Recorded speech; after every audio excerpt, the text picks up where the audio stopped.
അപ്പോൾ ഇയാൾ വിഡ്ഢിയാണെങ്കിലും ഇയാൾക്ക് അതുകൊണ്ട് കണ്ട് വിഷമമായിട്ടോ എന്തൊക്കെയായിട്ട് ഇയാൾ പറയും ഐ ഐ എന്ന് പറയും.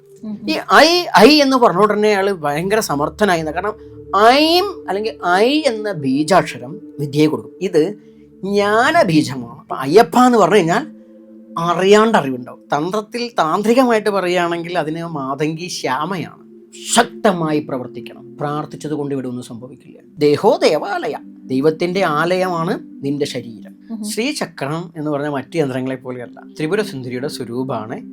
അത് വെച്ചാൽ ഗുണമുണ്ടാവും. ആ ശ്രീചക്ര സംബന്ധിയായ സാധന കൂടി ഉണ്ടായിരിക്കണം. ഒരു ഭക്തൻ ആരാധിക്കാൻ സമ്പ്രദായമോ ശാസ്ത്രമോ ഒരു നിർബന്ധമില്ല. ഞാൻ വേണമെങ്കിൽ എൻ്റെ രാജ്യം തരാം, എൻ്റെ കിരീടം തരാം, ശിരോധ എൻ്റെ തല തരാം, എൻ്റെ മക്കളെ തരാം, എൻ്റെ ഭാര്യയെ വരെ നിനക്ക് തരാം. എന്ന ഷോഡശി തരും, ഷോഡശി തരില്ല.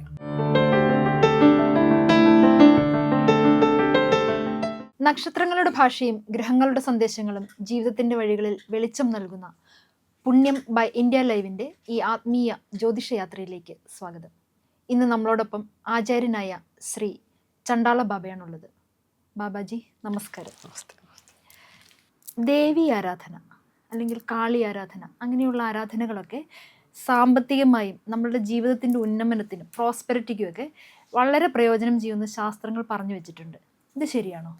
തീർച്ചയായും താന്ത്രികമായ ഉപാസനാ പദ്ധതികളെല്ലാം തന്നെ നമ്മൾ ഓരോ വ്യക്തിയുടെയും ജീവിതം ഡെവലപ്പ് ചെയ്യാൻ വേണ്ടിയിട്ടുള്ളതാണ്.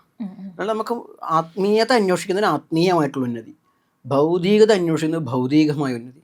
ഇനി രണ്ടും വേണമെങ്കിലോ യോഗശ്ച പോഷശ്ച കരസ്ഥമേവ. യോഗികമായിട്ട് വെച്ചാൽ നേരത്തെ പറഞ്ഞ ആത്മീയമായിട്ടും ഭൗതികമായിട്ടും രണ്ടും സാധ്യമാവുന്ന സാധനയാണ് ദേവീ സാധന. ഇതിലിപ്പോൾ ഏറ്റവും കൂടുതൽ ഉപാസിക്കുന്ന കാളി സാധനയൊക്കെ ആയിരിക്കും. കാളിയൊക്കെയാണ് സാധനം, കുലദൈവമൊക്കെ ആയിട്ടുണ്ടാവും. ഇപ്പോൾ ഏത് ഭാവത്തിലായാലും ശരി. ഇവിടെ അപ്പോൾ ഒരാൾക്ക് വിദ്യ വേണമെങ്കിൽ ദേവീ സാധന, ഇപ്പോൾ നമ്മൾ സാധാരണ സരസ്വതി എന്ന് പറയും. ഇനി അതല്ല എന്നുണ്ടെങ്കിൽ ഇപ്പോൾ തന്ത്രത്തിലൊക്കെ പറയുന്ന വൈദികമായിട്ടുള്ള സരസ്വതി പലപ്പോഴും കടന്നു വരുന്നു. പക്ഷെ നമുക്ക് ഏറ്റവും കൂടുതൽ ആൾക്ക് സരസ്വതി അറിയാം. തന്ത്രത്തിൽ താന്ത്രികമായിട്ട് പറയുകയാണെങ്കിൽ അതിന് മാതങ്കി ശ്യാമയാണ്. ശ്യാമ, നീലവർണ്ണമുള്ള താര എന്നൊക്കെ പറഞ്ഞാൽ ശ്യാമ. അപ്പോൾ ആ ഒരു അർത്ഥത്തിൽ നീലി അല്ലെങ്കിൽ നാടൻ പ്രയോഗമാണ് നീലി, നാടൻ ദേവതയാണ് നീലി. ഇതുപോലെ തന്നെ താര അല്ലെങ്കിൽ ശ്യാമ. ഈ ശ്യാമയെ ആരാധിക്കുകയാണെങ്കിൽ വിദ്യ, ഇപ്പം നമ്മൾ ഗായകരാവട്ടെ അല്ലെങ്കിൽ മറ്റു ടീച്ചേഴ്സോ അല്ലെങ്കിൽ ഏത് മേഖലയിൽ വിദ്യാസംബന്ധമായിട്ടുള്ള ഏത് മേഖലയായാലും ശരി, അവിടെ ഈ നീലവർണ്ണയായിരിക്കുന്ന ദേവിയെ ശ്യാമയെ മാതങ്കിയെ ഉപാസിക്കുകയാണെങ്കിൽ അല്ലെങ്കിൽ മലയാള പ്രയോഗത്തിൽ നീലിയൊക്കെ ഉപാസിക്കുകയാണെങ്കിൽ അവിടെ വിദ്യ ഉണ്ടായി വരുന്ന, അറിവുണ്ടായി വരും. അപ്പോൾ അറിവിന് വേണ്ടി ഉപാസിക്കപ്പെടുന്നതാണ്. ഇനി ഇതില്ലെങ്കിലോ ഏറ്റവും സിമ്പിളായിട്ട് ഇപ്പം നമ്മൾ ശബരിമലയ്ക്ക് പോകുമ്പോൾ ശബരിമല ഇരിക്കുന്ന ദൈവത്തിൻ്റെ പേരെന്താ പറയുക? അയ്യപ്പൻ. അയ്യപ്പൻ എന്ന് പറയുമ്പോൾ നമുക്കൊരു പുരുഷനായിട്ടാണ് തോന്നില്ലേ? ഈ അപ്പനാണ്.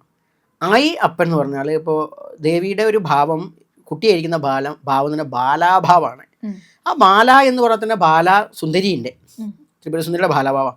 ഈ ബാലഭാവത്തിലുള്ള ദേവിയെ, ബാലാ ത്രിപുര സുന്ദരിയെ സ്തുതിക്കുന്നതാണ് ബാലാവിംശതി.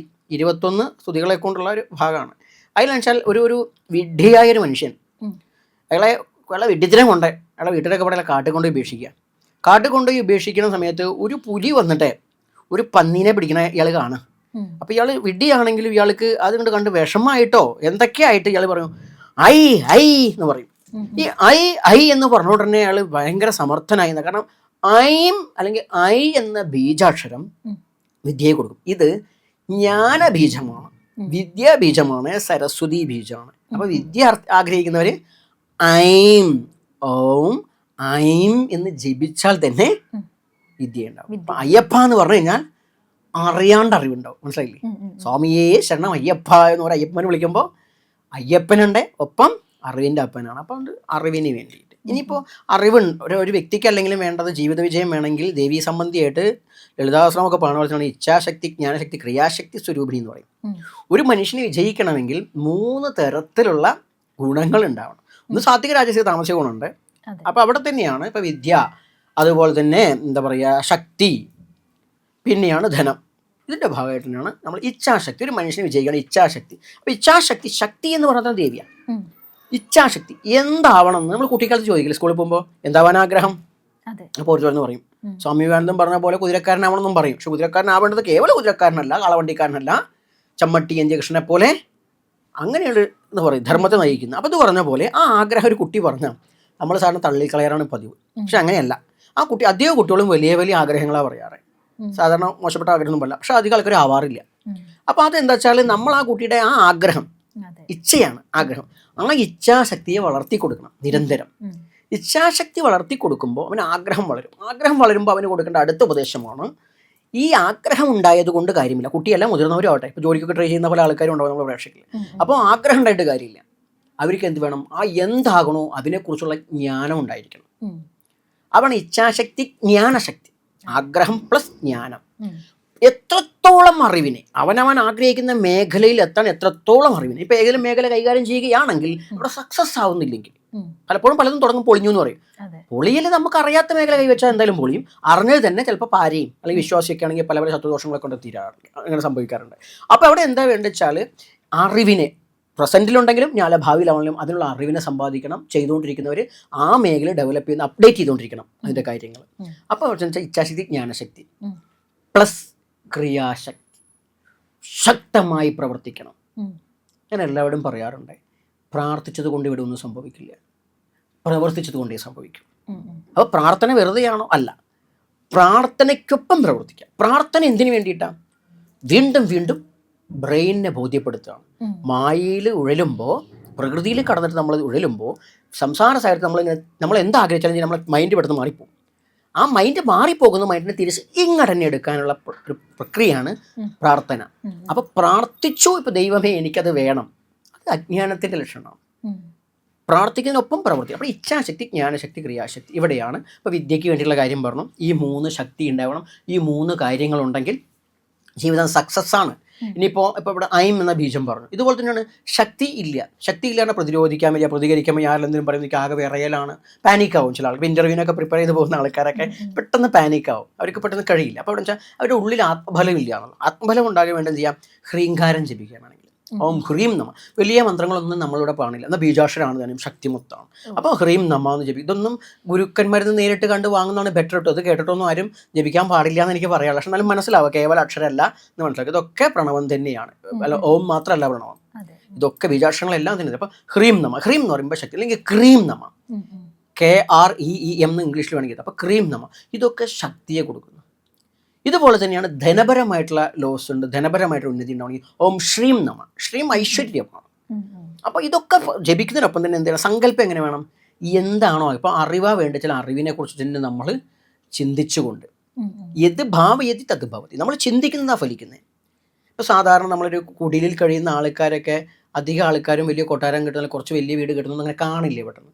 കാരണം ഇവരെന്താ വെച്ചാൽ ചിലപ്പോൾ അത്തരം കുടിലുകൾ ഉള്ള സ്ഥലത്താവും താമസിക്കുന്നുണ്ടാവുക. അപ്പം ഇവൻ കാണുന്നതും അത് തന്നെയാണ്. ഭാവനയിൽ മാറ്റമില്ല. ഭാവനയിൽ മാറ്റം വേണം. കലാമൊക്കെ പോലുള്ള ചിന്തകൾ ശക്തമായി ഉയരണം. അപ്പം അവിടെയാണ് ഭാവന മാറ്റേണ്ടത്. ഭാവനയിൽ ആ ചിന്ത മാറി വരണം. ആ ചിന്തയിലാണ് ഈ നമുക്ക് വിദ്യ വേണമെങ്കിൽ വിദ്യയെക്കുറിച്ച് ചിന്തിക്കുന്നതാവണം, ധനമാണെങ്കിൽ ധനത്തെ, പണത്തിന് നന്നായി ഭാവന ചെയ്യണം. അങ്ങനെ ഓരോ പ്രതിരോധിക്കുകയാണെങ്കിൽ പ്രതിരോധത്തെ, ഞാൻ നാളെ സ്റ്റേണായിട്ട് പോകും, സംസാരിക്കും എന്നുള്ള കാഴ്ചപ്പാട് വേണം. ഇങ്ങനെ ഓരോ തലത്തിൽ നമുക്ക് ഏത് കാര്യങ്ങൾ വേണം നേടിയെടുക്കാൻ പറ്റും. ദേവി ഉപാസന കൊണ്ട് സാധ്യമാണ്, ബീജാക്ഷരമാണ്. ഒപ്പം അവനവൻ്റെ ചൈതന്യത്തിലൊരു ബോധ്യം ഉണ്ടാകും. ദേഹോ ദേവാലയ, സ്വന്തം ശരീരത്തെ ആലയമായിട്ട് ദേവാലയമായിട്ട് കാണാം. ബൈബിളിലൊക്കെ ഒരു വാക്ക് തന്നെ ഉണ്ട്, കേട്ടിട്ടുണ്ട്. എന്ന് വെച്ചാൽ ദൈവത്തിൻ്റെ ആലയമാണ് നിൻ്റെ ശരീരം. ഇത് ഈ ധർമ്മത്തിൽ പറഞ്ഞ ദേഹോ ദേവാലയ, ഇതം ശരീരം കൗന്ദേയ ക്ഷേത്രം വിധീയത എന്ന് ഭഗവാൻ പറയുന്നുണ്ട്. അതുപോലെ ദേവിയുടെ യന്ത്രങ്ങൾ, ശ്രീചക്രം പോലെയുള്ള യന്ത്രങ്ങൾ, അതും നമ്മളുടെ കയ്യിൽ വെക്കുകയാണെന്നുണ്ടെങ്കിൽ നമുക്ക് സാമ്പത്തികമായിട്ടുള്ള ഉന്നമനം ഉണ്ടാകുമെന്നും പറയാറുണ്ട്. അല്ല, ഇവിടെ എനിക്ക് എന്താ വെച്ചാൽ ഞാനൊരു ശ്രീവിദ്യാ സംബന്ധിയായിട്ടുള്ളൊരു സാധകൻ കൂടി ആവുന്നതുകൊണ്ട് എനിക്കത് അങ്ങനെയാണ് പറയാൻ പറ്റില്ല. ശ്രീചക്രം എന്ന് പറഞ്ഞാൽ മറ്റ് യന്ത്രങ്ങളെ പോലെയല്ല. ശ്രീചക്രം ത്രിപുരസുന്ദരിയുടെ സ്വരൂപമാണ്. അത് വെച്ചാൽ ഗുണമുണ്ടാവും. അതെങ്ങനെയാ വെച്ചാൽ ആ ശ്രീചക്ര സംബന്ധിയായ സാധന കൂടി ഉണ്ടായിരിക്കണം. ഒരു യന്ത്രം വെച്ചു എന്നുള്ളത് കൊണ്ട് അത് ചില യന്ത്രങ്ങളൊക്കെ ഉണ്ട് കാര്യസാധ്യത്തിന് വെക്കുന്നത്. അതിന് മറിച്ച് ശ്രീചക്രമാകുമ്പോൾ ശ്രീചക്ര ഉപാസന പേരിനൊരു ബാലാമന്ത്രെങ്കിലും ഗുരു സമ്പ്രദായത്തിൽ ഉപദേശം സ്വീകരിച്ച് ദേവി ഉപാസന ചെയ്യണമെങ്കിൽ ശ്രീചക്രം കൊണ്ടുണ്ട്. ഇല്ലെങ്കിൽ വെച്ചാൽ കാളിക്ക് യന്ത്രം ഉണ്ട്, എല്ലാ മറ്റു ദേവതകൾക്കുണ്ട്. അതൊന്നും വലിയ കുഴപ്പമില്ല. അതൊക്കെ ഒരു പൂജിച്ചു വാങ്ങിയാലും തൽക്കാലം വെക്കാം. പക്ഷെ യന്ത്രങ്ങളിൽ നിന്നൊരു അതിൻ്റെ പരിപൂർണമായിട്ടുള്ള ഒരു ഗുണം കിട്ടണമെങ്കിൽ, ഇപ്പോൾ ശ്രീചക്രത്തിൻ്റെ പ്രത്യേകത, ശ്രീചക്രത്തിൻ്റെ ഏറ്റവും പുറത്തെ ആവരണം ത്രൈലോക്യമോഹന ചക്രമാണ്. ഈ 3 ഭൂപുരങ്ങളാണ്, 3 ചതുരത്തിലുള്ള കാണുന്ന ഭാഗം. അപ്പോൾ ത്രൈലോക്യമോഹന ചക്രം ത്രിലോകങ്ങളെയും മോഹിപ്പിക്കുന്നതാണ്. അവിടെ 3 എന്താ പറയുക, അവിടെ 28 ദേവതകളും ഉണ്ട് കേട്ടോ ഇതിലൊക്കെ ആയിട്ട്. 10 10 8 28 ദേവതകളുണ്ട്. ഈ ദേവതകളൊക്കെ തന്നെയാണ് നമുക്ക് സിദ്ധി, കാണിമ, ലഹിമ, മഹിമ, സിദ്ധികളെ തരുന്നവരുണ്ട്, ജ്ഞാനത്തെ തരുന്ന പല രീതിയിലാണ്. അപ്പോൾ അതിലാണ്ട് ആചരിക്കുമ്പോൾ തന്നെ എന്താ പറയുക, പുഷ്പാർച്ചന നടത്തുമ്പോൾ തന്നെ നമുക്ക് എല്ലാ ഭൗതിക ഗുണങ്ങളും ഉണ്ടായി വരും. മനസ്സിലായി? അവസാനം എല്ലാം കഴിഞ്ഞ നവാവരണത്തിൻ്റെ ഭാഗമായിട്ട് അകത്തെ പോയിന്റിലാണെങ്കിൽ സൃഷ്ടി സംഹാരത്തിലൊന്നും മാറ്റാൻ ഞാൻ പാടില്ല, പൂജയിൽ അങ്ങനത്തെ കാര്യങ്ങളുണ്ട്. പിന്നെ അവസാനത്തെ ഡോട്ട് ബിന്ദുസ്ഥാനത്ത് വരുമ്പോൾ ആ ആത്മീയ അനുഭൂതി, എന്താ പറയുക, ഏറ്റവും ഫൈനലായിട്ടുള്ള ബ്രഹ്മബോധത്തിലേക്ക് നമ്മൾ നയിക്കും. ഇപ്പം സാധാരണക്കാർക്ക് ബ്രഹ്മബോധത്തേക്കാൾ കൂടുതൽ ഭൗതികമായ കാര്യങ്ങളാണ്. അപ്പം അവിടെ യന്ത്രം വാങ്ങി വെച്ചത് കൊണ്ടൊരു ഗുണമില്ല. ആ ഒരു ഗോപുരത്തിൽ പൂജിക്കുകയാണെങ്കിൽ നമ്മൾ പഠിക്കുക, അർച്ചന ചെയ്യാനുള്ള അധികാരം, ഈശ്വര ആരാധനയ്ക്ക് അധികാരീഭേദം ഉണ്ട്. അതിന് അധികാരീഭേദം എന്ന് പറഞ്ഞാൽ ജന്മം കൊണ്ടോ അല്ലെങ്കിൽ കർമ്മം കൊണ്ടോ, ജാതി ഇന്നത്തെ തെറ്റിദ്ധായ കാര്യമല്ല വേണത്. അതൊന്നും ഈ ധർമ്മത്തിലില്ല. അതൊക്കെ അജ്ഞാനജന്യമാണ്. ഇത്തരം കാര്യങ്ങളൊക്കെ നിനക്ക് പറ്റില്ല, നിനക്ക് പറ്റില്ല, അതൊന്നുമില്ല ധർമ്മത്തിൽ. അതൊന്നുമില്ല. ഇവിടെ ഇത്രയേ ഉള്ളൂ, അധികാരി എന്ന് പറഞ്ഞു കഴിഞ്ഞാൽ അതിൻ്റെ സമ്പ്രദായമുള്ള ഗുരുപരമ്പരയിൽ നിന്ന് മന്ത്രോപദേശം സ്വീകരിച്ച് ആ ഗുരു നിർദ്ദേശിക്കുന്ന ഓരോ ഗുരു വ്യത്യാസമുണ്ട്. ഇപ്പോൾ ശ്രീചക്രത്തിലൊക്കെ വ്യത്യസ്ത ഗുരു സമ്പ്രദായങ്ങളുണ്ട്. അതുപോലെ തന്നെ ഭക്ഷണക്രമത്തിൽ ഇപ്പോൾ വെജിറ്റേറിയൻ ഫോളോ ചെയ്യുന്ന വെജിറ്റേറിയൻ സമ്പ്രദായത്തിൽ പോകാം, നോൺ കഴിക്കുന്നവർക്ക് നോൺ വിധാനത്തിൽ പോകാം, എന്തിലായാലും കുഴപ്പമില്ല. അപ്പോൾ അതാത് സമ്പ്രദായത്തിന് ഉപദേശം സ്വീകരിച്ചാൽ അർച്ചന ചെയ്യുമ്പോൾ ഡെവലപ്മെൻറ്റ് ഉണ്ടാവും. യന്ത്രങ്ങൾ വെക്കുമ്പോൾ ഈ സുദർശന യന്ത്രം എന്ന് വെക്കുന്ന പോലെയല്ല. ദേവീ യന്ത്രം കൊണ്ട് ഗുണം ഉണ്ടാവണമെങ്കിൽ ഒരു ഉപാസനയോടെ ഉണ്ടാക്കുക, ഒരു നവാക്ഷരിയോ. അതുകൊണ്ട് ശത്രുദോഷങ്ങളൊക്കെ ഉണ്ട്. ശത്രുദോഷങ്ങളൊക്കെ ഉണ്ടെങ്കിൽ നമുക്ക് ഈ യന്ത്രത്തിനൊപ്പം അല്ലെങ്കിൽ യന്ത്രമല്ലാതെ നമുക്ക് ചെയ്യേണ്ട ഏറ്റവും വലിയ കാര്യം ദേവീ മാഹാത്മ്യം. ദേവീ മാഹാത്മ്യത്തിലെ 11-ാം അധ്യായം നാരായണി സ്തുതി നിത്യം പാരായണം ചെയ്ത് ശത്രുദോഷങ്ങളൊക്കെ തീരുന്നു. ഈ പൂജയൊക്കെ ചെയ്ത് ഒരുപാട് പൈസ കളയേണ്ട ആവശ്യമില്ല. അപ്പോൾ അത്തരം കാര്യങ്ങൾ. അപ്പോൾ എന്തിനും ഉപാധിയുണ്ട്.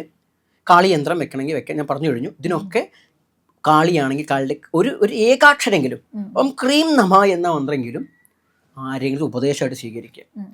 വഴിന്ന് സ്വീകരിക്കരുത്. ഒരു ഗുരുവിനെ കണ്ട് ബോധ്യപ്പെട്ട് ആ ഗുരുവിൽ നിന്ന് സ്വീകരിക്കുക. കാരണം നമ്മളൊരു അർച്ചന ചെയ്യുമ്പോൾ ആദ്യം ഗുരുഭ്യോ നമ എന്നാണ് സംസ്കൃതത്തിലെ പ്രയോഗം. നാടൻ പ്രയോഗമൊക്കെയാണ് എൻ്റെ ഗുരുവിനാണേ നമ എന്നൊക്കെ പറയും മലയാളത്തിൽ. അപ്പോൾ ആ ഗുരു എന്ന് പറയുമ്പോൾ നമുക്ക് മനസ്സിൽ ശരിക്കും കാണാൻ ഒരു രൂപം ഉണ്ടായിരിക്കണം, വഴിന്നായിരിക്കരുത്. അപ്പം അങ്ങനെ ചെയ്തു കഴിഞ്ഞാൽ യന്ത്രങ്ങൾ വെച്ചാൽ ഗുണമുണ്ട്. ശ്രീചക്രം എന്താ വെച്ചാൽ യന്ത്രരാജ്ഞിയാണ്. ആ ചോദ്യം ശ്രീചക്രത്തിൻ്റെ കാര്യമാണ്. യന്ത്രങ്ങളുടെ രാജ്ഞിയാണ് ശ്രീചക്രം. അതുകൊണ്ട് തന്നെ ആ യന്ത്രരാജ്ഞിയെ ആചരിക്കുക എന്ന് പറഞ്ഞാൽ വെറുതെ വീട്ടിൽ കൊണ്ടുവച്ചാൽ അതൊരു കൗതുക വസ്തു മാത്രമാണ്. പല വീട്ടുകളിലും ഉണ്ട് കേട്ടോ. അത് ഞാൻ പറയാതിരിക്കാം, നമ്മളെ ചാനലിൽ പറയണം. ഇത് വെച്ചാൽ ശ്രീചക്രം ഇങ്ങനെ വിൽക്കുന്നൊരു പരിപാടിയൊക്കെ ഉണ്ട്. അപ്പോൾ പലരും എന്താ വെച്ചാൽ വാർത്ത അല്ലെങ്കിൽ പരസ്യമൊക്കെ കണ്ടിട്ട് വീട്ടിൽ അതെന്താ വെച്ചാൽ വെറുതെയാണ്. അവരെന്ന് വെച്ചാൽ ഇത് സത്യത്തിൽ ഒരു ബിസിനസ്സായി മാറിയുണ്ട്. ശ്രീചക്രമൊക്കെ വാങ്ങി വെക്കുമ്പോൾ ആ വാങ്ങി വെക്കുന്ന എല്ലാവർക്കും എൻ്റെ ഗുണം ഉണ്ടാവണമെങ്കിൽ ഏതെങ്കിലും ഒരു ഗുരു സംബന്ധത്തിൽ ഉപദേശം സ്വീകരിച്ചിട്ട് അത് പോവുക, ലളിത അങ്ങനെ ആ ഗുരു പറഞ്ഞ മന്ത്രം ജപിക്കുക, ലളിതാശ്രമം പാരായണം ചെയ്യുക. അങ്ങനെയൊക്കെ ചെയ്തു പോകുമ്പോൾ അതിൻ്റെ പരിപൂർണ്ണ ഗുണം ഉണ്ടാവും. പറ്റുകയാണെങ്കിൽ അത് മുഴുവനായിട്ട് എത്തിക്കുക. ത്രിപുര സുന്ദരിനെ മുഴുവനായിട്ടാണ് ആരാധിക്കേണ്ട ആ രീതിയിലേക്ക് വളർന്നു വരിക. ഒരു സുപ്രഭാതം നല്ല 5-6 കൊല്ലം വേണം ഒരു ഗുരുവിൽ നിന്ന് അതിൻ്റെ പൂർണ്ണത ലഭിക്കാൻ വേണ്ടി. അങ്ങനെ വന്നിട്ട് ആത്മവിദ്യ ഇരിക്കണമെങ്കിൽ ഷോഡശിയായിട്ടുള്ള പരിപാടിയൊക്കെ ഉണ്ട്. അതുപോലെ ഇപ്പം പുരാതനമായി ഗോത്ര ആരാധനയുടെ ഭാഗമായി ഗോത്രവർഗക്കാർ കാളി ആരാധിച്ചിരുന്നു. അവർ കാർഷിക സമൃദ്ധിക്കും അവരുടെ ജീവിതത്തിനും അതുപോലെ സമ്പൽ സമൃദ്ധിക്കുമൊക്കെ വേണ്ടിയിട്ട് അവരിതുപോലെ ആരാധിച്ച് വന്നവരാണ്. അവരിതുപോലെ അവരുടെ ആവശ്യങ്ങൾക്ക് വേണ്ടിയിട്ട്, അതായത് പ്രോസ്പെരിറ്റിക്ക് വേണ്ടിയിട്ട്. അതെ.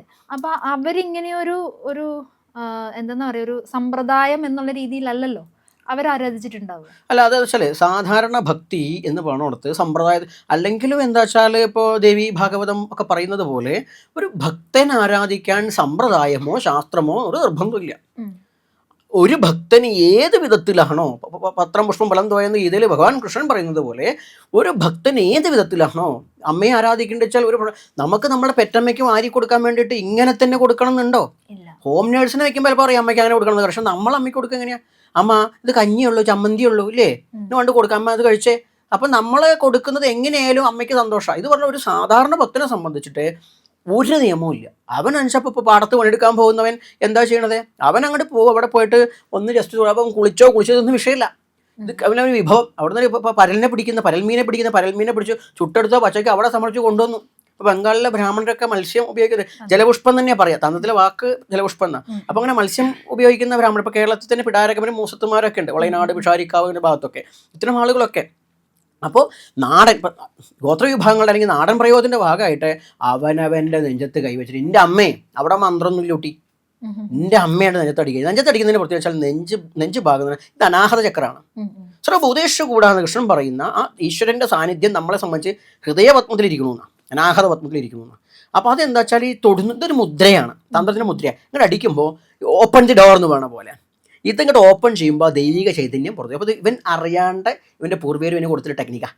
അപ്പോൾ ഇതിന് അടിക്കണോട് കൂടിയിട്ട് എന്തായി, നിൻ്റെ അമ്മേ എന്നിട്ട് ഇങ്ങനെ പറയാ, തള്ളയെ ഞാനത് വെച്ചിട്ടുണ്ടേ, ഇത് കഴിച്ചോളൂ, ഇത് കഴിച്ചിട്ട് എന്താ വെച്ചാൽ എനിക്ക് ഇന്നെ പ്രശ്നങ്ങളെ തീർത്ത് തരണം. ഇവിടെ ഒരു റെസ്പെക്റ്റ് പോലും കാണില്ല. പക്ഷെ അവൻ്റെ ഭക്തി, അതിൻ്റെ പാരമ്യത പറഞ്ഞറിയിക്കാൻ പറ്റില്ല. അതുകൊണ്ട് അമ്മ ഭക്തർ ഒരിക്കലും അമ്മയെ ഭയന്ന് മാറി നിൽക്കണ്ട. സാധാരണ അതുകൊണ്ടാണ് പറഞ്ഞത് സങ്കീർണമല്ല അമ്മയുടെ അവിടെയുള്ള ഭക്തി. അങ്ങ് പറയുന്നത് സമ്പ്രദായമല്ല ഭക്തിയാണ് പ്രധാനം എന്നാണോ? സമ്പ്രദായം ജ്ഞാനത്തിന് വേണ്ടിയിട്ടാണ്, ഭക്തി അനുഭൂതിയാണ്. ആ അനുഭൂതി എങ്ങനെ വെച്ചാൽ പരിപൂർണ്ണമാവണമെങ്കിൽ സാധാരണ ശങ്കരാചാര്യ സ്വാമികൾ പോലും പറയുന്നത് കേവല ഭക്തി കൊണ്ട് ഒന്നും നേടാൻ കഴിയില്ല, ജ്ഞാനം കൊണ്ടും പറ്റില്ല. ജ്ഞാനം കൊണ്ട് അഹങ്കാരം മൂക്കും, ഭക്തന് ഭക്തി കൊണ്ട് അജ്ഞാനം ഉണ്ടാവും. ഭക്തി പ്ലസ് ജ്ഞാനം ഉണ്ടായി കഴിഞ്ഞാലോ പരിപൂർണത ഉണ്ടാവും. സാധാരണ ഭക്തിനെ സംബന്ധിച്ച് അമ്മ എന്ന് പറഞ്ഞാൽ അത് അമ്മിഞ്ഞ.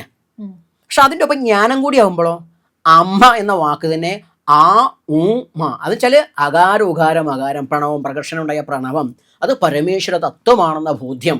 അപ്പൊ അമ്മ കേവല സ്ത്രീയോ പുരുഷനോ അല്ല, പ്രപഞ്ച സത്യമാണ് എന്ന്. അതുകൊണ്ട് നമ്മൾ ഏത് ഭാഷയിലും അമ്മ മമ്മി എന്നൊക്കെ മകാരം വരുന്നില്ലേ? ഇപ്പം മലയാളത്തിലും നമ്മൾ അമ്മ ഉമ്മ എന്നൊക്കെ പാടില്ലേ? അറിയാണ്ട് നാച്ചുറലായിട്ട് വിളിച്ച പേരതാ, അമ്മയുടെ പേരെന്തോ ആയിക്കോട്ടെ. അപ്പൊ അവിടെ എന്താ വെച്ചാൽ ഭക്തി മാത്രമാവണ്ട, സമ്പ്രദായത്തിലേക്ക് കടക്കാൻ പോകണം. അതുകൊണ്ടാണ് സമ്പ്രദായത്തിലൂടെ മാത്രമേ ഉള്ളൂ ജ്ഞാനം. അതെന്നൊരു സമ്പ്രദായം എന്ന് പറഞ്ഞതിൻ്റെ വാക്കിൻ്റെ അർത്ഥം പ്രേക്ഷകർക്ക് പറഞ്ഞില്ല.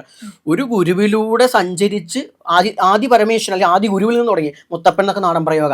ഇങ്ങനെ മുത്തപ്പന്മാരിലൂടെ അല്ലെങ്കിൽ ഗുരുക്കന്മാരിലൂടെ മറ്റൊരാൾക്ക് പറഞ്ഞു കൊടുത്ത് അങ്ങനെ കണ്ണി മുറിയാതെ ഒഴുകുന്ന ഔഘം എന്നൊക്കെ പറയും കൂട്ടം. ആ ഒഴുകുന്ന ഒഴുക്കിനെയാണ് ഈ പരമ്പരാ സമ്പ്രദായം എന്ന് പറയുന്നത്. അങ്ങനെ വന്നാൽ എന്താ വെച്ചാൽ നമുക്ക് ജ്ഞാനത്തെ പിടിക്കാൻ പറ്റും തെറ്റില്ലാണ്ട്. ഉപാസനയ്ക്ക് പൂജയ്ക്കാണ് എങ്ങനെയും ചെയ്യാന്ന് പറഞ്ഞേ, എങ്ങനെയും ചെയ്യാം. പക്ഷെ മറിച്ച് നീറ്റായി ചെയ്യുമ്പോൾ എന്തായി, ഈ ക്രമത്തിലൂടെ അറിവുണ്ടാവും, നമുക്ക് തന്നെ ഒരു നീറ്റ്നെസ് ഉണ്ടായി. നീറ്റ്നെസ് ഇത് മാത്രമല്ല ഉള്ളിലുമൊക്കെ വെച്ചാൽ എപ്പോഴും ആധ്യാത്മികമായിട്ടുള്ള എല്ലാ കാര്യങ്ങളും നമ്മളെ പ്യൂരിഫൈ ചെയ്യാൻ വേണ്ട. അത് വെച്ചാൽ ബാഹ്യമായ ഉപാസന സാധന ആന്തരികമായ ശുദ്ധിക്കുള്ളതാ. ഇപ്പോൾ പൂജയ്ക്ക് കയറുമ്പോൾ കയ്യും കാലം കഴുകാൻ പോകുന്നത് കയ്യും കാലം കഴുകാൻ വേണ്ടല്ല, ആ കയ്യും കാലം കഴുകാൻ ബോധത്തോട് കൂടിയിട്ട് നമ്മുടെ അന്ധക്കരണ ശുദ്ധി ഉണ്ടാവും. അന്ധക്കരണ ശുദ്ധി ഉണ്ടായാൽ മാത്രമേ ഉള്ളൂ ഇതിന്റെ ഫലം ഉണ്ടാവുള്ളൂ. അതുകൊണ്ട് സമ്പ്രദായം വേണ്ട ഭക്തി എന്നുള്ള അർത്ഥത്തിലല്ല പറഞ്ഞിരിക്കുന്നത്. ഭക്തിയുള്ളവർ സാവധാനം. ഒരു ഭക്തന്റെ പ്രത്യേകത അവൻ എങ്ങനെ വെച്ചാൽ ചില സാധാരണ കണ്ടിട്ടുണ്ട് ഞാൻ, ചില ഭക്തന്മാരൊക്കെ എന്ന് വെച്ചാൽ എൻ്റേത് മാത്രം ശരി എന്ന് പറയും. അത് ശരിക്കും ഭക്തിയല്ല. എൻ്റേത് മാത്രം ശരിയെന്നല്ല, എൻ്റേതാണ് ഈ കാണായതല്ല. അതുകൊണ്ട് ഇതൊക്കെ ശരിയാണ്. ഇപ്പൊ കാളി ഭക്തനെ സംബന്ധിച്ച് ശൈവനെ കണ്ടു കഴിഞ്ഞാൽ മോശം കരുതണ്ട. എൻ്റെ കാളിയെന്നല്ല അല്ലെങ്കിൽ എൻ്റെ കൃഷ്ണനാന്നുള്ളതല്ല. ആ കാളിയും എൻ്റെ കൃഷ്ണനൊക്കെ ഒന്നന്നെയാ. കാരണം എൻ്റെ കാളി മാത്രമേ ഇവിടെ ഉള്ളൂ, മനസ്സിലായില്ലേ? എൻ്റെ കാളി മാത്രമേ ഉള്ളൂ. അതുകൊണ്ട് ആ പേരിലും ആ ഭാവത്തിലും കാണുന്നത് എൻ്റെ കാളിയെ തന്നെയാണ്, അല്ലെങ്കിൽ എൻ്റെ കൃഷ്ണനെ തന്നെയാണ്. അതുകൊണ്ട് കുഴപ്പമില്ല. ഇത് പരിപൂർണ ജ്ഞാന. അവിടെയാണ് അദ്വൈതം ഉണ്ടാവണേ. ഇവൻ അദ്വൈത വേദാന്തം പഠിച്ചിട്ടല്ല, ഇവൻ കാണുന്നതൊക്കെ എൻ്റേത് തന്നെയാണ്. എൻ്റേത് പറഞ്ഞാൽ എൻ്റെ എന്നുള്ള ഭാഗത്തുനിന്നല്ല, അതെന്നെ, അത് മാത്രമാണ് സത്യം. അത് ഉപനിഷത്താണ്. അതിൻ്റെ പേര് ഇവൻ കാളി എന്ന് വിളിച്ചു. അതുകൊണ്ട് കേവല ഭക്തി ജ്ഞാനത്തേക്ക് നയിച്ചു. സമ്പ്രദായത്തിലും പരമ്പരയിലും വന്നു കഴിഞ്ഞാൽ കുറേ കഷ്ടപ്പാടൊന്നുമില്ല. ഗുരുവിൻ്റെ അനുഗ്രഹത്തോട് കൂടിയിട്ട് മുന്നോട്ട് പോകും. തന്ത്രത്തിൽ ഗുരു നിർബന്ധമാണ്, അത് ജീവനുള്ള ഗുരു ആയിരിക്കണം. അതെ. അപ്പോൾ ഈ ദേവിയുടെ ഷോഡശി മന്ത്രങ്ങളുണ്ട്, ഇത് നമ്മളൊരു ഗുരുമുഖത്തു നിന്ന് തന്നെ വേണ്ടി പഠിക്കാൻ? ഷോഡശി മാത്രമല്ല, മന്ത്രത്തിൽ എങ്ങനെയാ വെച്ചാൽ ഇപ്പം നമ്മൾ ഷോഡശിനെ കുറിച്ച് പറഞ്ഞത് രാജന്തേയം ശിരോദേന ഷോഡശീതയെന്ന വെച്ചാൽ ഒരു രാജാവിനോട് പോയിട്ട് ഒരാൾ രാജാവ് എന്ന് കേട്ടാൽ നമ്മളിത് കിരീടം വെച്ചാൽ അങ്ങനെയൊന്നല്ല. രാജാവിൻ്റെ കിരീടം ജ്ഞാനിക്ക് ശിഖ എന്നൊക്കെയാണ്. ശിഖ പറഞ്ഞാൽ ഇവിടെ ശിഖ ഇവിടെ കുടുംബി, അത് സമുദായത്തിന് അങ്ങനെയൊന്നല്ല. പണ്ട് ഈ പ്രത്യേകിച്ച് കേരളത്തിലല്ല, ഇന്ത്യയിലും ഒട്ടക്ക് എല്ലാ സമുദായക്കാർക്കും എവിടെയെങ്കിലും അതിന് മുടിയുണ്ടാവും മാറ്റി നിർത്തിട്ട്. അപ്പം ശിഖയൊക്കെ എല്ലാവർക്കും ഉണ്ട്. അത് ജ്ഞാനത്തിൻ്റെ പ്രത്യേകിച്ച് ശിഖ വെക്കുക പറഞ്ഞാൽ അമ്പലത്തിൻ്റെ താഴെക്കൂടം പോലെയാണ്. ജ്ഞാനാഗ്നി, കുണ്ടലിനി ശക്തി, അഗ്നിമേളയ പുരോഹിതം. കുണ്ടലിനി ശക്തി അടിയെന്നാണ് ഉയർന്നു, അത് ഉയർന്നു തോന്നണ്ടേ, അത് കാണിക്കാനുള്ളതാണ് ഈ ശിഖ. അപ്പോൾ പൊന്തി നിൽക്കണുണ്ടേ എന്നുള്ളത് കാണിക്കുകയാണ്. അപ്പോൾ എന്താ വെച്ചാൽ ആ രീതിയിൽ രാജാവിനാണെങ്കിലും കിരീടം വെക്കുമ്പോൾ അയാൾക്ക് മന്ത്രോപദേശത്തോട് കിട്ടുക. അപ്പോൾ വെച്ചാൽ പട്ടാഭിഷേകം കഴിയാണ്. അതുകൊണ്ട് ഈ ഷോഡശയൊക്കെ കിട്ടിയ ആൾക്കാർ ഭട്ടാരക എന്നൊക്കെ പറയും. ഭട്ടാരക എന്ന് പറഞ്ഞാൽ ഇതിനേക്കാൾ അധികാരിയായിരിക്കുന്ന മഹാരാജാവായിരിക്കുന്ന മഹാരാജ്ഞി സമേതനായിരിക്കുന്ന അർത്ഥമൊക്കെ ഉണ്ട്. അപ്പം അങ്ങനെ ഒരാൾ സന്യാസിമാരെയൊക്കെ മഹാരാജൻ വിളിക്കില്ലേ, താന്ത്രികന്മാർക്ക് ഭട്ടാരക എന്നൊക്കെ പറയും. അപ്പോൾ ഈ ഷോഡശി മന്ത്രത്തോടു കൂടി വെക്കുമ്പോൾ ഈ രാജാവിനോട് ഒരാൾ പോയി ചോദിച്ചത്, അല്ലയോ രാജാവേ, ആ ഷോഡശി മന്ത്രം ഇങ്ങോട്ട് തരുമോ ചോദിച്ചു. അപ്പോൾ രാജാവ് പറഞ്ഞു, രാജന്തേയം ശിരോജാണ് ഷോഡശി. ഇത് കുറച്ചു നേരിട്ട് പറഞ്ഞാൽ രാജന്തേയം, പുത്രധേയം, ഭാര്യാധേയം, സർവന്ധേയം, ന ഷോഡശീധേയം. ഞാൻ വേണമെങ്കിൽ എൻ്റെ രാജ്യം തരാം, എൻ്റെ കിരീടം തരാം, ശിരോധ എൻ്റെ തല തരാം, എൻ്റെ മക്കളെ തരാം, എൻ്റെ ഭാര്യയെ വരെ നിനക്ക് തരാം, ന ഷോഡശീധേയം.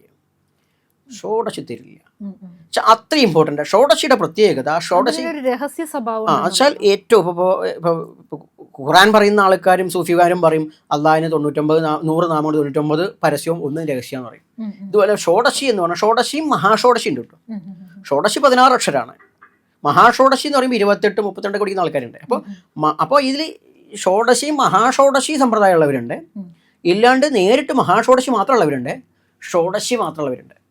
എന്തായാലും ഇത് ഗുരു കൊടുക്കുന്നതാണ്, വ്യത്യാസമുണ്ട്. അതിലും തന്നെ കാദിവിദ്യ, ഹാദിവിദ്യ, സാദിവിദ്യ ആയിട്ട് മന്ത്രത്തിൻ്റെ ആദ്യാക്ഷരത്തിൽ വ്യത്യാസമുണ്ട്. ഇപ്പോൾ കായിൽ തുടങ്ങുന്ന മന്ത്രങ്ങൾ കാദിവിദ്യയിലാണ്, കാളിയിലും ദശമഹാവിദ്യയിലും ഇതുണ്ട്. കാരണം എന്താ വെച്ചാൽ ഹ എന്ന അക്ഷരത്തിൽ തുടങ്ങുന്നത് ഹാദിവിദ്യ എന്ന് പറയും മന്ത്രത്തിൽ, സ എന്ന അക്ഷരത്തിൽ സാദിവിദ്യ എന്ന് പറയും. ഇതൊക്കെ വ്യത്യാസഭേദമാണ്. അപ്പോൾ ഇവിടെ എന്ന് വെച്ചാൽ മഹാഷോഡശി മന്ത്രം ഇത്രയും ഇമ്പോർട്ടൻ്റ് ആകുമ്പോൾ തന്ത്രത്തെ സംബന്ധിച്ച് ഇത് മന്ത്രത്തിൻ്റെ ഉപദേശം മാത്രമല്ല. നമ്മളൊക്കെ പറയുന്നത് മന്ത്രം മാത്രമല്ല ഇതിൻ്റെ വിശേഷത. ഈ ഉപദേശത്തോട് കൂടിയിട്ടാണ് ഒരു സാധാരണ വ്യക്തി പരിപൂർണതയിലേക്ക് ഉയരുന്നത്. അവിടെ ഗുരു പരമ്പര, കണ്ണിമുറിയാത്ത ഗുരു പരമ്പര. ഇപ്പം നമ്മളൊക്കെ ഒരു പരമ്പരയിൽ 239ാമത്തെ കണ്ണി, ആദിനാഥൻ നമ്മൾ ശിവനെ വിളിക്കുക ആ സമ്പ്രദായത്തിൽ. അപ്പോൾ ആദിനാഥനിൽ നിന്ന് തുടങ്ങിയിട്ട് കണ്ണിമുറി ശിവനും ശക്തി അങ്ങനെ കടന്നു വന്നേ എൻ്റെ ഗുരു കഴിഞ്ഞ് ഞാനും എത്തി നിൽക്കുമ്പോൾ കണ്ണിമുറിയാത്ത 239ാമത്തെ പേരുകാരനാണ് നമ്മൾ. ചണ്ടാളബാബ എന്നല്ല പേര്, വിവേകാനന്ദൻ തുടങ്ങുന്നൊരു പേരാണ്. അപ്പോൾ എന്തായാലും ശരി, ആ കണ്ണിമുറിയാതെ വരുന്ന സമയത്ത് അതിൽ കിട്ടുന്ന ഈ ഉപദേശത്തിൽ ഈ മന്ത്രം മാത്രമല്ല, അവിടെയാണ് ധർമ്മപ്രകാരം ഒരു സാധാരണക്കാരൻ അറിയാത്തത് എന്താണ് പാപം, എന്താണ് പുണ്യം, കൺഫ്യൂഷനാണ്. എന്താണ് ധർമ്മം, എന്താ അധർമ്മം. അപ്പോൾ പാപപുണ്യങ്ങളും ധർമാധർമ്മങ്ങളും കൃത്യമായി ഗുരു ഉപദേശിക്കുക മഹാഷോഡശി, ഷോഡശി ഉപദേശിക്കുന്ന സമയത്താണ്. അവർക്ക് അതുകൊണ്ടാണ് കുരുക്ഷേത്ര യുദ്ധഭൂമിയിൽ ഭഗവാൻ കൃഷ്ണൻ മഹാഷോഡശി സാധകനാണ്. കാളിയെ ഉപാസിക്കുമ്പോൾ തന്നെ മഹാഷോഡശിയായിട്ട് ഉപാസിക്കുന്ന ആളാണ്. അപ്പോൾ അവിടെ പരമഹംസന് മഹാഷോഡശി ഉപാസിച്ച ആളാണ്. പരമഹംസയുടെ ശിഷ്യൻ സ്വാമി വിവേകാനന്ദൻ സത്യത്തിൽ മഹാഷോഡശിയൊന്നുമില്ല, ബാലാമന്ത്രം കൊണ്ട് തന്നെ ഗുരുവിൻ്റെ അനുഗ്രഹം കൊണ്ട് പരിപൂർണതയിലെത്തിയ ആളാണ്. അപ്പോൾ ഈ മഹാഷോഡശി ഉപാസിക്കുന്ന കൃഷ്ണൻ ഈ തത്വോപദേശം ഗുരുവിൽ നിന്ന് കിട്ടിയത് കൊണ്ടാണ്. ദൈവമൊക്കെ തന്നെ ആയിരിക്കാം, പക്ഷെ ഭൂമിയിൽ ജനിച്ചപ്പോൾ ഗുരുവിനെ സ്വീകരിച്ചു ഭഗവാൻ കൃഷ്ണൻ. ശ്രീരാമനും ഗുരുവുണ്ട്. അതൊരു വലിയൊരു സന്ദേശമാണ്. എത്ര വലിയ ദൈവമായാലും ശരി, ഭൂമിയിൽ ജനിച്ചാൽ മനുഷ്യനായൊരു ഗുരു വേണം, അല്ലെങ്കിൽ നമുക്ക് അഹങ്കാരം ഉണ്ടാവും, ഞാൻ എന്താണെന്ന് തോന്നും. നമുക്ക് എത്ര ഇപ്പോൾ എനിക്ക് എൻ്റെ ശിഷ്യരുടെ അടുത്ത് വരുമ്പോൾ ഞാൻ ഗുരുവാണ്, പക്ഷെ ഞാൻ എൻ്റെ ഗുരുവിൻ്റെ അടുത്ത് വരുമ്പോഴോ ഞാൻ മുറി എലിയ എന്നുവെച്ചാൽ ഞാൻ അവിടെ പോയിട്ട് പതുങ്ങിയിരിക്കും. അത് എന്നെ തിന്നിട്ടൊന്നുമല്ല, അതാണ് നമ്മുടെ അഹങ്കാരങ്ങൾ നശിച്ച് നമ്മൾ അവിടെ സറണ്ടർ ചെയ്യുക. എവിടെയെങ്കിലും സറണ്ടർ ചെയ്യണം. പണ്ട് കാരണവന്മാർ പറയും പേടിക്കാൻ ഉമ്മറത്തൊരു തൂണെങ്കിലും വേണമെന്ന് പറയും. ഇതുപോലെ കൃഷ്ണൻ ധർമാധർമ്മ വിവേചനം അറിഞ്ഞതിൻ്റെ ഭാഗമായിട്ടാണ് ഈ കുരുക്ഷേത്ര യുദ്ധഭൂമിയിൽ ഞാൻ എല്ലാവരോടും പറയുന്ന കാര്യമാണത്. കർണനുമായിട്ട് അർജുനൻ യുദ്ധം ചെയ്യുന്ന സമയത്ത് ശരിക്കും കർണനെ അർജുനൻ വധിക്കുന്നത് അധാർമികമായിട്ടാണ് യുദ്ധനിയമപ്രകാരം. ആയുധമേന്താത്തവനെതിരെ ആയുധമെടുക്കാൻ പാടില്ല എന്നാണ് യുദ്ധനിയമം. പക്ഷെ കൃഷ്ണൻ അവിടെ പറയുന്നത് അർജുന ഇപ്പോൾ തൊടുക്കൂ എന്നാ പോണത്. കാരണം അയാൾ രഥത്തിന്റെ ചക്രം ശരിയാക്കിക്കൊണ്ടിരിക്കുകയാണ്. അപ്പൊ അർജുനൻ പറയുന്നത് ധർമ്മമാണ്. കാരണം അർജുനന് മഹാഷോഡശി ഉപദേശം ഇല്ല, ഗുരു ഉപദേശവും ഇല്ല, ധർമാധർമ്മ വിവേചനം അറിയാം. അതാണ് ഭഗവത്ഗീതയുടെ പ്രത്യേകത. ധർമാധർമ്മം നമുക്ക് മഹാഭാരതമൊക്കെ വായിച്ചു കഴിഞ്ഞാൽ കൺഫ്യൂഷൻ ആവും. ഇതെന്തതിൽ അത് ഈ സത്യത്തിൽ ഹിന്ദു ധർമ്മത്തെ ആക്ഷേപിക്കാൻ വേണ്ടി പല ആളുകളും പലതും എടുത്തു വെക്കുന്ന അവർക്ക് ഈ പരിപാടി അറിയാത്തതുകൊണ്ടാണ്. കാരണം അവർ പറഞ്ഞു ഇതൊക്കെ തെറ്റല്ലേ, രാമൻ സീതയെ ഉപേക്ഷിച്ച് തെറ്റില്ല, ഇങ്ങനെ കേട്ടിട്ടുണ്ടായിരിക്കാം. അപ്പോൾ അതിനൊക്കെ കാരണം ഇതെന്നാണ്. ഇതിനെക്കുറിച്ച് കുറച്ച് മനസ്സിലാക്കണം. ഇവിടെയാണ് ഭഗവാൻ കൃഷ്ണൻ എന്താ പറയണേ, ഇപ്പോൾ കൊടുക്കൂ. അപ്പോൾ അർജുനൻ പറയാണ് അയ്യോ തെറ്റല്ലേ. അവിടെ ഭഗവാൻ അല്ല ഇപ്പോൾ തന്നെ തൊടുക്കൂ എന്ന് പറയുമ്പോൾ ആ അധർമ്മം അവിടെ ധർമ്മമാകും എന്ന് സാധാരണക്കാരന് മനസ്സിലാവില്ല.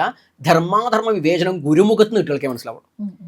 ഇതാണ് ഈ സംഭവം. അപ്പോൾ അവിടെയാണ് മഹാഷോഡശി തത്വം അറിഞ്ഞവന് മഹാഷോഡശി തത്വം നേരത്തെ പറഞ്ഞ ശ്മശാനത്തെക്കുറിച്ച് പറയേണ്ടതായിട്ടുണ്ട്.